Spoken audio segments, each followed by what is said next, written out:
Hola a todos. El día de ayer ocurrió un evento histórico después de 3 años de guerra entre Ucrania y Rusia sin ninguna expectativa o perspectiva de paz. Finalmente el presidente de Estados Unidos logró un inicio de tregua entre estos dos países. En este vídeo vamos a analizar cómo puede desenvolverse a futuro esta tregua inicial, si puede llegar realmente a una paz verdadera y duradera, y sobre todo cuál es el rol de la Unión Europea o de los mayores países europeos en esta guerra. Antes de seguir con el análisis, por favor, deme tu like, suscríbete al canal, comparta el vídeo con tus amigos y encienda la campanita. Donald Trump tiene que ser reconocido por un gran mérito.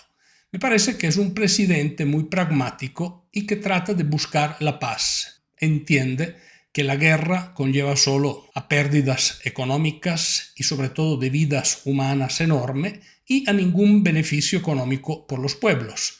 Es un presidente que no quiere mucho intervencionismo y prefiere sustituir, a mí me parece, al intervencionismo el pragmatismo que podría conllevar la paz. En muchos conflictos, no solo entre Rusia y Ucrania, también, por ejemplo, en el Oriente Medio. Sin embargo, tal vez haremos otro vídeo al respecto. Es interesante, pero notar que después de 3 años de guerra, después de muchas reacciones muy acaloradas por parte de los diferentes actores, sobre todo los actores europeos que en lugar de hablar con una voz sola, toman iniciativas individuales. Por ejemplo, Macron invita en Francia, Starmer, que ya no pertenece a la Unión Europea, invita en el Reino Unido.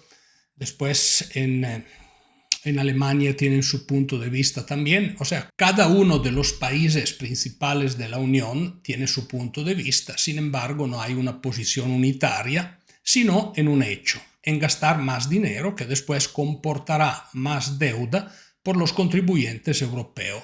Eso es un dato de facto que está ocurriendo a nivel europeo. Sin embargo, Donald Trump, como había prometido en campaña electoral, está trabajando para alcanzar la paz entre estos dos países. Después de un primer encuentro en la Casa Blanca con Volodymyr Zelensky, que no anduvo bien, los ucranianos decidieron acordar una tregua. Donald Trump envió un emisario a Rusia para hablar de esa tregua y finalmente los presidentes de Estados Unidos y de Rusia tuvieron una larga conversación telefónica. Esta conversación no es ya la paz, no es ya una tregua completa, porque Rusia, como acto de buena fe, aceptó no atacar la infraestructura energética de Ucrania y me parece también respetar los barcos que circulan en el Mar Negro, si mal no me equivoco.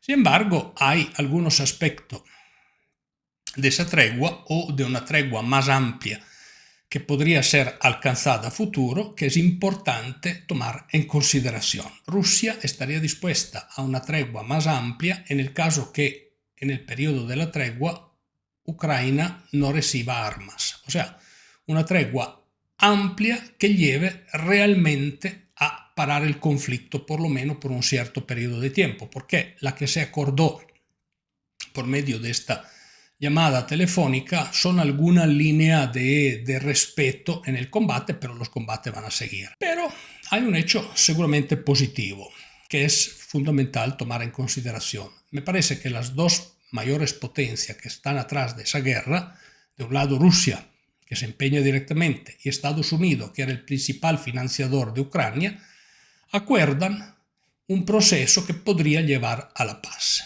Ahora, ¿cuál es el rol de los europeos en este proceso que podría llevar a la paz? Han habido otro intento de tregua, pero han sido otro momento donde se han calmado las disputas entre Ucrania y Rusia, sí, a partir de 2014. Sin embargo, han sido momentos donde Ucrania se ha rearmado y después otra vez han caído en el conflicto. Entonces, creo que es importante llegar a entender que para llegar a la paz entre las dos partes, un acuerdo que finalmente no será un acuerdo perfecto probablemente para ninguna de las dos partes, pero la paz siempre es mejor que la guerra. Ese es el punto importante que hay que entender. Ahora, los europeos no se pueden oponer frontalmente al plan de Trump, pero lo critican. Y, por ejemplo, ya hay declaraciones de Francia y de Alemania que dicen que ellos van a seguir enviando armas a Ucrania. Obviamente, si se sigue armando una de las partes, probablemente el conflicto va a durar más. Al mismo tiempo, la política europea está pensando en una inversión, lo hemos analizado ya en otro vídeo, de más de o casi $1 billón, que probablemente llevaría más arma a la zona de conflicto y por lo tanto más guerra. El problema, creo que para Europa, para Estados Unidos y para el mundo, esa guerra no es buena. ¿Por qué no es buena? Porque lleva a enfrentarse países que tienen el arsenal nuclear, en el caso particular de Rusia es el arsenal nuclear más amplio, y son armas extremadamente peligrosas y podrían destruir el mundo. Parece que todos los actores de esta disputa hablan de las armas y sobre todo incluyendo esta tipología de armas sin entender el efecto y el potencial dañino que ésta tiene. Yo espero y yo siento que probablemente es un inicio hacia un camino de paz. Hay que ver qué obstáculos encuentra este camino y si los obstáculos se logran superar o menos. Por ejemplo, el presidente de Ucrania va a ser alguien que se puede sentar en una mesa de negociar con Rusia y puede llegar realmente a una paz con Rusia, o probablemente se necesitarán nuevos actores para alcanzar la paz.